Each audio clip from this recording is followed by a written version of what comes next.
Hello, welcome to a first look at Good Company, a corporate machinery simulator. This game is like a factory management sim sort of game. You'll get the idea pretty quick. It's one of those games where you set up the production lines, watch them go, and then optimize. It's very much for your optimization brain. The game entered early access about 2 years ago and released yesterday, June 21st, on Steam, Epic, and GOG. Developer's name is Chasing Carrots. I don't know if they have made other games before this. Nothing that I had heard of though. Okay, yeah, cool. This game's $20 on Steam right now. It's on sale until July 7th, and then it goes to its full retail price of $25. There's quite a lot to it, so right out the gate, I want to tell you that I will not be able to cover all of the mechanics and the entirety of the game, because the point of the first impression series is that I play the game for a little bit and then I give you my thoughts in this video. I played an hour and I feel like I have barely scratched the surface. This game has a lot of complexity to it, and that's good. I think that that's very good for games in this genre, the like development simulation factory sort of game. So I'm gonna give it praise for that. There's a ton of content here. I think this is the sort of game you could really sit down and put like thousands of hours into if you like this kind of thing. I don't dislike this kind of thing, by the way. The implication there is there. I don't hate this sort of game. I just don't find myself super pulled to put a lot of time into it. Optimizing in video games is like, I think it's hit or miss. A lot of people are like, yeah, I want to sit down and I really want to optimize everything. I can take it or leave it. But anyway. I've thought a little bit about how I'm going to do this. I'm going to cover all the features, and I'm going to show you the basic gameplay loop, and then I'm going to let you, and I'm going to make you take this review with the grain of salt, which is there is probably more content than I can fathom here. So with all that said, let's get into it, shall we? First, of course, settings menu. Look, man, I'm out here fighting for good audio options. This is close. This is close to what I want for good audio options. You got a slider? Sure. You got a number so I know what I'm looking at here? Sure. All you need now is I need arrows. Because these are at 51, because when I try, oh hey, I got to 50. Hold. Look at that. Oh, alright, it's fine motor control. Look, sometimes I just get to 51 and I go, that's good enough. Or give me arrows so I can like go up by one, down by one. That's all I want. But minor issue, but I'm gonna fight for my perfect audio options menu. Graphics, you can change the display, change full screen, and change your resolution. You can also set your target frame rate if you need to disable VSync. All of those are cool. User interface, I'd like for it to let you scale the UI up more and not just make it smaller. You know, I'm also out here fighting for accessibility. What if people can't see super well, right? Let me make the UI bigger. But it's fine. Tooltip scaling, tooltip delay. You can change the camera pan. Ooh, there's edge pan. I actually do want to pan on the edge of the keyboard of the screen. Huge. You can make it lock your mouse to the window if you so care. And then you got languages: English, German, French. I'm pretty sure. Oh man, we go through this every time. I think this one's Chinese, Portuguese, Spanish, Japanese, Russian. Final answer. Lock it in. And then there's game settings. You can link this to your Epic account. I don't know what that does, but there's auto saving and all these other games options that you can change. Solid. Pause on lost focus. Big fan. And then you can also rebind all your controls. This game does not have controller support whatsoever. However, shockingly to me, it does have multiplayer, which wow, cool. So if you like this sort of game a lot, you can play a competitive version with your friends. I don't know how that's going to work, and I'm not going to be able to cover it in this video, but for this video I'm going to cover one of the campaign missions that I did. I did 2 of them, and I will show it off. But there's also a free play. I'll show this to you real quick. When you start a new game, you get to choose your map. I think that this is just aesthetics for the map. Maybe not. You get to set the difficulty, if you're so inclined, from easy, no upkeep, or simple, no upkeep and no game over, all the way up to extreme, extra challenging. You set your competitors, which is interesting as well. You get to change who you fight against. Sure. So again, I don't know how this works, but it's here. and you can also start multiplayer as a free play. I don't know how this is. I will again not be covering it, but free play is here. So once you finish the campaign, there is replayability, which is really good. Big fan. Love that. And then yeah, you can also join game here. Gotta accept an agreement. I'm not accepting that right now. But then we go into the campaign. So this is going to be the meat of the game here for you. I'll give you a quick overview of how it works. Well, first of all, I'll show you the whole game, right? So there's multiple paths through, or I guess these are like side quests, basically. And then this would be the main path. So we start here, you go through, I believe there are, I counted this once. Here, I can count it again for you. 1, 2, 3, 4, 5, 6, 7, 8, 9, 10, 11, 12, 13, 14, 15, 16. There are 18 levels here. Each level has 3 goals. The first goal is the one you have to pass to pass the level, and then the second and third goals are basically extended goals, and you can play these levels for as long as you want as well. But I will show it off for you here just a moment. But you can restart the level if you're so inclined, or you can pick up where we left off. I could show you where I left off, but I'm not going to. We will start fresh, and you'll see. And this is the first 4 levels are all tutorialization, so I'm going to skip through the tutorials and just tell you how it works, basically. But remember, there's a lot more. The free play recommends that you play the first 4 levels before you play free play. And to give you an idea of the content, I played through these 2 tutorial levels, and I've been playing for about an hour. So there's all of that. There's also a story going on in the campaign, which again, I'm going to breeze over. It's like a light narrative where you're a CEO conducting business, other business mad that you're doing that. But without any further ado, let's get to it. So I'll reset my progress on the level, that's fine. So interestingly, no voice acting, of course. Interestingly enough to me, there is not like an increase in the difficulty on these, which is alright, I guess, not a big deal. So we'll go through this top to bottom here. Top left, speed controls and time, so it's currently Monday. The outer ring is how long we have left in Monday, and then the inner ring is what day of the week it is. It works like this because at the start of Monday is when you sell your inventory. Top middle is all of the different overview panels. The tutorial so far has me using the employee and the courier routes, which means that through the rest of the game you're going to, like, I will be using these 2 and you'll see the rest of this as we go. I want to give this game a big props here. The tutorialization in this game is very good. Like, it has done a very good job, and I would like, if I can, I will show you if they give me an option to see the tutorials again. I will show it off to you because the game does a really good job of slowly introducing you to new mechanics, I feel. And I was very impressed. So this is our CEO, Florian Cardi. You get to make this guy and name your company. Do I have to, can I get a, yeah, here's my man. Top hat, spectacles, you know how it goes. I just hit random until I got a guy that I thought was good. Top right is money. There will be a number under this that as we go on, which is our income outcome, or income output, whatever, rate. And then the modes are over here. This is employee mode, where we can see our employees. We have no one right now except for ourselves. And then the markers mode, where you can write on the screen. So Instructor Goldfield here is going to talk about our past. Yeah, so these are the tutorialization methods.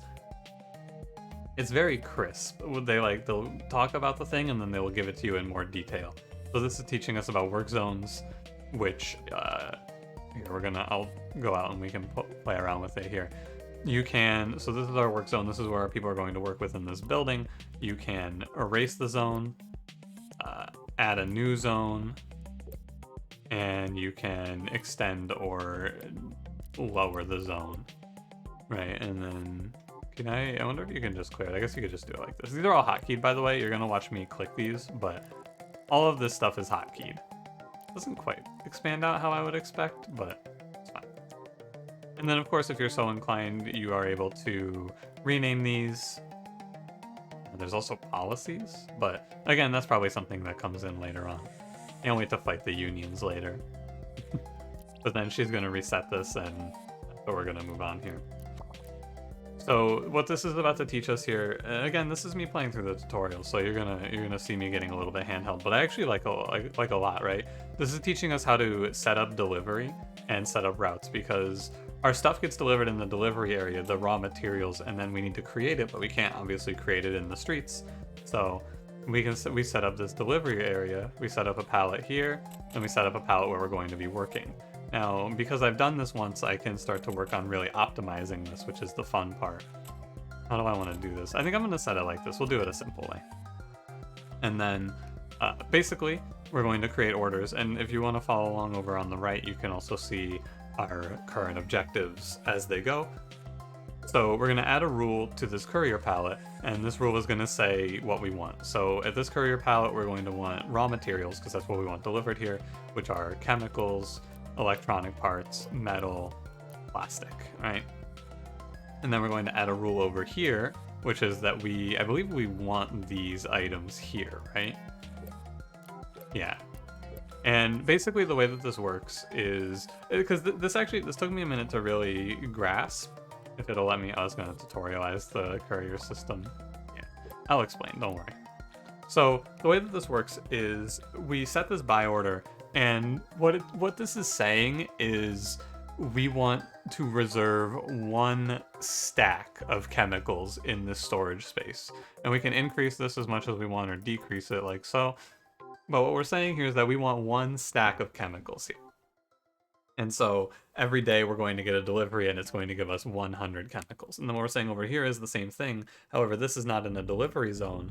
So what they're about to teach me is that we can set up routes between these pallets like so. So we add 2 pallets. This is now a route set between them. And then we tell it, hey, I want to send chemicals, electronic parts, metal, and plastic between these 2. And so you have to go, this is courier pallet A, this is courier pallet B, and you can rename these as well, I believe. But we're gonna say pick up from courier pallet A, and it's in a columns fashion. So we're saying pick up from courier pallet A the chemicals like so, and then we're gonna say drop it off at courier pallet B. And lastly, we need to hire an employee. You can assign an idle employee, which we have 1 of, but I don't think you have to do this ever. Like, you don't have to pre-hire employees for any reason. Instead, you can just press the quick hire button. And now we have Brenda Fox, who will run materials between those 2 pallets. And we can unpause and we can watch that happen now. Pretty cool, huh? And they'll just run those right on through. Now they have no materials because nothing's been delivered. So, you know. keeping on, I guess. So now we're going to start making our actual creation. We can spot components by their green background, yeah. So we're going to create tinker boards and transport them. Yeah, we're going to create circuit boards on a tinker table and transport them to zone B. All right. So over here we're going to go into our construction panel and we're going to go, I need to make tinker tables. So I'm going to set these up. So you're walking like this. So I'm going to set these up here. You should be able to easily reach still. Yeah, okay. You can still reach to drop off, no problem. So same sort of idea here. We go in here and we pick what we want to make at these tinker tables though. So I want to make circuit boards and I need to hire an employee. So I'm going to assign our idle employee, which is myself, Florian here. So now, so again, it's going to give us the checklist over here if we are so inclined, which is good. It's nice to have, right? It's easy. This is what I'm saying, right? The tutorialization is very good because if it just said to me, make thing, I would struggle, but it breaks it down into these steps. Like, okay, so we need to make these components, which we're then going to combine. So what they're teaching here is there's 3 tiers. These are the raw materials which we buy. This is the intermediary item, the components, plastic cases, battery stacks, LED arrays, and simple circuits. And then there's a top level, and maybe there's a level above that. I haven't reached that far yet, right? But we're gonna make tinker tables, which you can see the cost of here as well, metal and plastic, and you can see the price. So these are 600 gold for a stack of 100 and 480 gold for a stack of plastic, and we're going to get an output of circuit boards. Now we need to set up the rest of the production, which we're going to do in similar fashion. We need plastic cases, we need battery stacks, and then you can also see that these tinker tables, they have an access point, which is denoted by that little arrow there. So like I can't build like this because then they can't reach the table, but I can build like that. Good to note. So give me an LED array, and I need a simple circuit. Now they're going to teach us about shelves real quick. So what this is, so right now the way that it works is our units, or our employees, they create the items and then they have to walk over to the pallet. Also, this is inefficient, the setup I have here, and I'm going to show you why in a second, but I'm going to fix it by just moving this tinker table forward. So what they just gave us is the ability to create shelves, which we can then set like this next to our tables, and these have access points like so. The shelves are automatically assigned, so we don't have to do anything. What's going to happen is the materials from the courier pallet are going to be moved over to the shelves automatically, and but our employees don't do that, I guess is what I need to say. We set up a new type of employee called a logistics employee, who basically just runs items around. You just go into the work zone, you go give me a logistics employee, there you go. If you're feeling overwhelmed, don't worry. That is how these games are. By the way, I want to say, like, this is so far just me reading tutorials and explaining mechanics, but that's how the whole game works, because that's what this is, right? This is a, like, absolute nitty-gritty optimization game, down to the very last detail, right? So, because it goes even further than this if you're so inclined.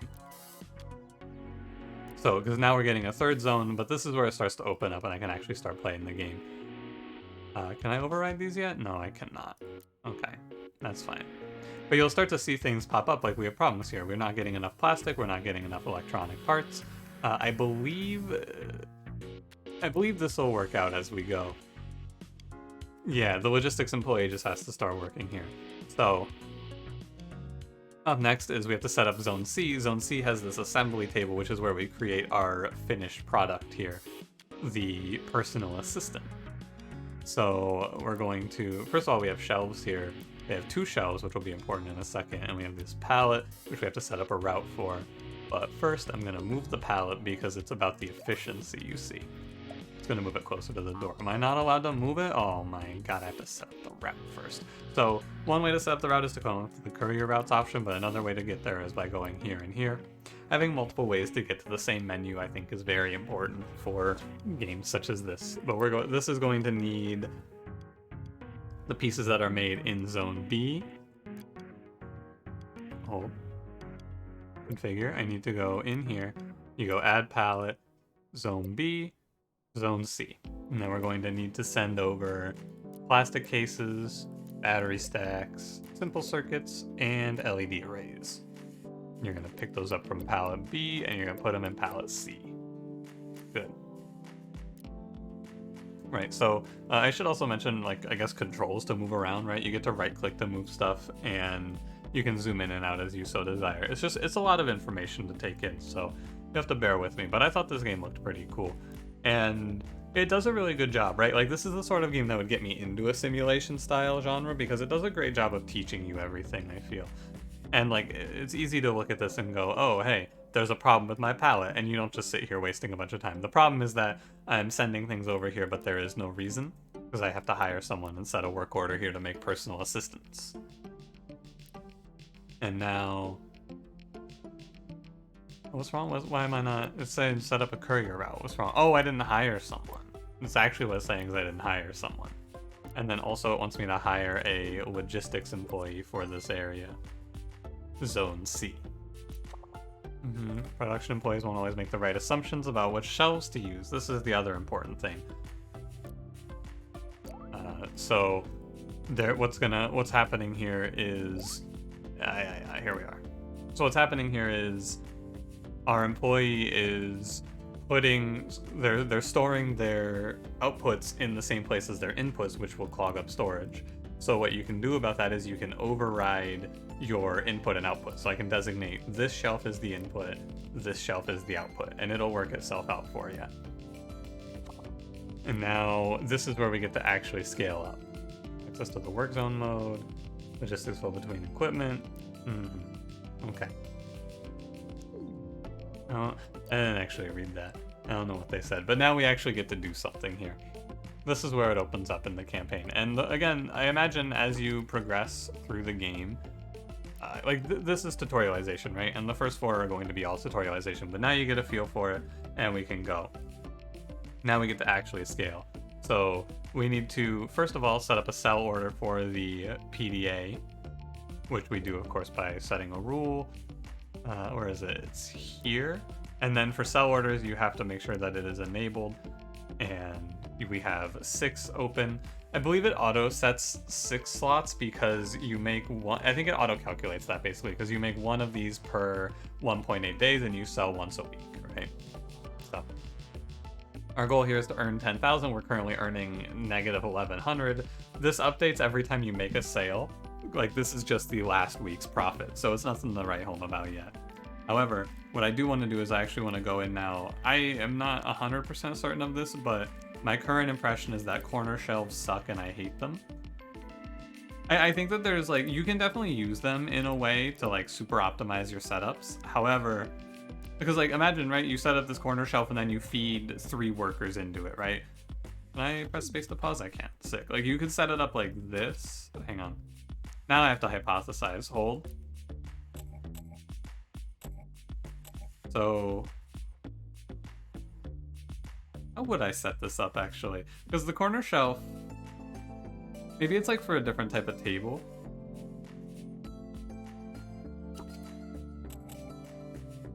Because you can't do this because it's blocked. Oh, you could set it up like this. This is how you do it, and then it feeds both of these tables. I see.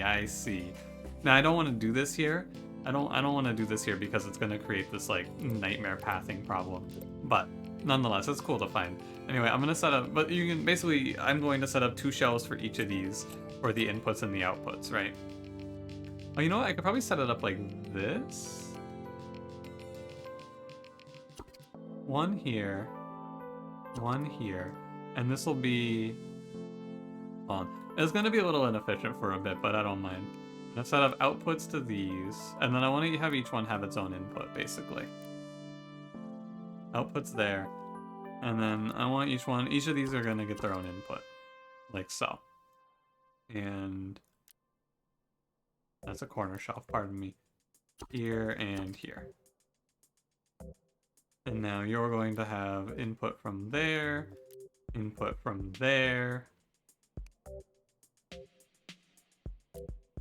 input from here, and input from here. If you're looking at this and you're going, wow, this is so inefficient, what the hell? Yeah, man, buy the game. Do it yourself. This is the thing, right? You could set this up in an insane number of ways, I feel. But nonetheless, all of our employees are now sitting here because they have nothing to do, because I imagine I probably messed something up on the input-output sequence here. Maybe. Is this? Hang on. There's a way that I can look at it. Hold. What was work mode view? I want to see the statistics. You can look at employees. Connect your work zones. Ah, it makes routes. I see. Okay. Well, anyway, I appear to have made this significantly worse by trying to optimize. But nonetheless, it was fun to try. I don't know why there's components or like baseline raw materials in here. Why are there raw materials in here? This is just for outputs, right? Input from there. Input from there. Why are there components here? I don't understand. This is the thing, sometimes I have this with this game too, so far, where I'm just like, I don't really know what's going on here. Anyway. You're going to input from here. Oh wait, are you out of my mind? You see, this is why I should just do this in the basic way. Because this is early game. I don't need to do this to myself. Alright, fuck it. We restart. That's the play. I'm gonna start it all over. Object is not empty. I can't demolish these while they're not empty? Hey, empty this bitch out. How do I make this empty? I guess it's fine. I can fix this. Oh, don't worry, I can fix this. I imagine you just can't empty it out because it's in the middle of being used, right? Anyway, I'm gonna put 2 shelves on each of these now. Like so. And now you're going to get input from here, output to there. If you let them do it by default, they're gonna be foolish. Input, output. And they're just gonna, what they're gonna do is they're gonna overflow their shelves and then nothing good happens. Input, output. Input, output. This is a bad way to do this, but I feel like to reach a point in a game like this where you're doing everything really well and really smart, you start by doing things terribly. Like so. And then there's not even anyone here. Sure, man. Let me hire someone in. Give me more circuit boards. I had a bottleneck of circuit boards last time around. Alright, how are we doing over here? I was supposed to set up a second production table over here, but I got distracted. Anyway. I'm gonna make 3. Can't stop me. Now, I believe, like, again, if you watch the top right... Oh no, these do actually just cost money right now. I thought they cost a maintenance cost. I guess they just cost money right now. Input, output, and hire, input, output. Oh, and blueprint. There you go. Now we can watch and see what's happening. So all of these guys are working fine. Over here, we're having a trouble with our inputs, right? We don't have enough items, but I think that's just because the logistics worker hasn't moved over there yet. I think that'll work itself out. Now I'm gonna make another little bit of a play here, which is I'm gonna set up this palette, and I'm just gonna add the rule to make it just sell. And I'm going to take the sell order off of this one. And it'll all move over. But this way I can have more components. I'm gonna call them components. Are these components? What are these? These are modules. I can have more materials here, and I can streamline the sale, right? Now the next step is going to be to upgrade all of this stuff. It says to set sell orders for the modules, but I'm just going to make more stuff. You can't stop me. Anyway, I'm going to make more tinker tables now. I can also set the speed to 2x for while we're doing this. We got the line here. Very nice, very good looking. I want shelves on all of these if you don't mind. Pretty exciting though, things like those corner tables, you can do some fun stuff with that, I bet. You could definitely make some really hyper optimized setups for this. Which is sick. There's a lot of other, like, this game has a lot of polish to it, I feel.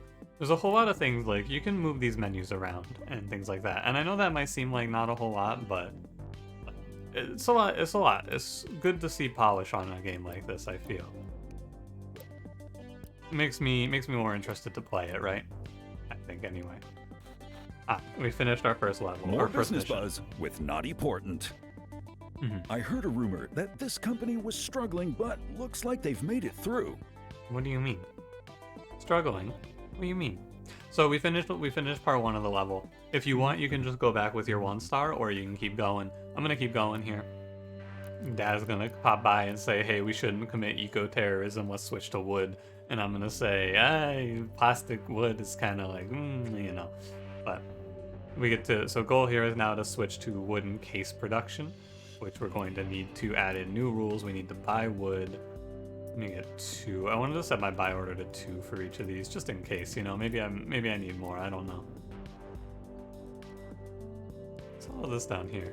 I got stuff in my, I don't know what this bar is, I'm gonna be honest with you. But anyway, we need to add wood to the route. And so I'm going to need wood cases picked up from here and sent to here, A, B to C, and then I need wood sent from A to B. There we go. And then what we need to do is we need to switch, because we're going to switch. This is me, I know the future here. We're switching into wood from plastic. So I'm going to go ahead and do that. And we want 3 production tables for it. I have 1, 2 here. I have 3 on batteries. I should set 1 to wood. Right now we have 10 tables. I want to have 2 for each. Right, and we have 5 materials, so I need another. I want to get 2 more tables, I think. We're just going to pump wood up. We're going to start sending people into exile. You work in the corner of the office, away from everyone else. That's the stinky table. That's where the stinkers go. Banished, who is this? Who are you? Hey, come back here, I gotta see who you are. What the hell, where was the person going? Lilith Fisher? That's the stinkers table for you.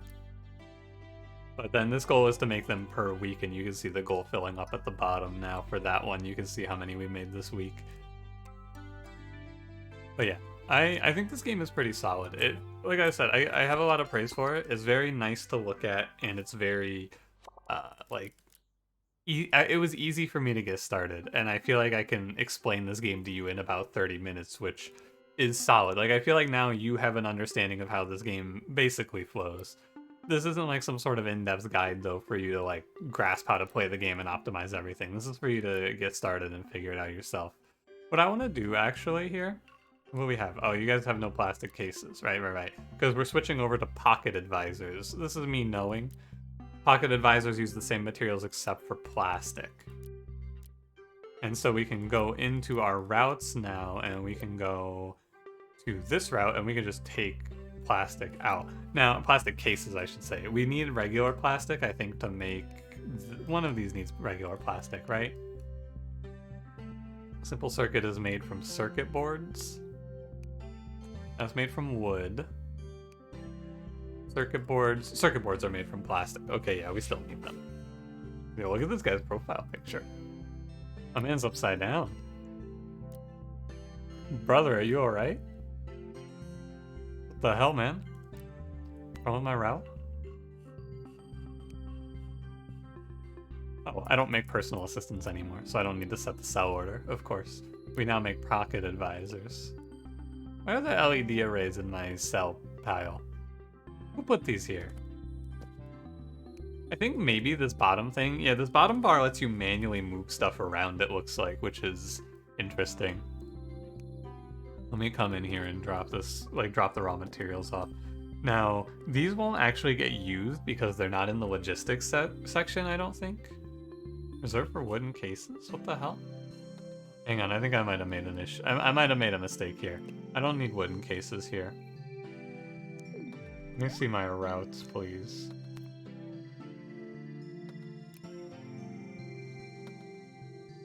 No, that looks right. I don't know why that had wooden cases on it. Maybe I probably just clicked the wrong thing. I bet I clicked the wrong thing, yeah. Let me see, if I was quick enough, I could have dropped the metal stack there. Yeah, like, it doesn't even out super well, I've noticed, right? Like, if you have excess materials for whatever reason, they just kind of end up getting stuck. They never go away. Not the biggest of deals, but, like, you know. Also a little strange that, theoretically speaking, I could make my run more efficient. I don't know if this is real, so take this with a grain of salt, but hypothetically here, I could fire my couriers, right? And then I could just manually walk this shit over. There's nothing stopping me from doing that. You could even just click it like this. So, like, if you want to hyper optimize this game, I guess look out for that, because that's probably the most optimal thing to do. I would not recommend it, but I don't see anything that stops you from doing that, right? I don't see anything that says, no, I can't just send materials around like that. It's interesting, isn't it?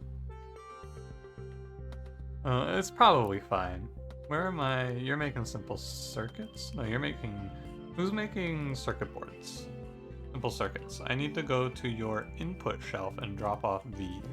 Another strange thing to me is that the shelves don't default to max storage for an item. I guess it's because of the resource, right? But I would like to be able to like batch update these. I would like to be able to set all of these, right? Because like this character's target inventory is full. The shelf is not full, but they only have logistically one slot open for circuit boards. Why do you have base materials here? Like, things like this, right? And if you want to fix this, you just have to go through and check every one of these and manually fix it all, which I'm not planning on doing.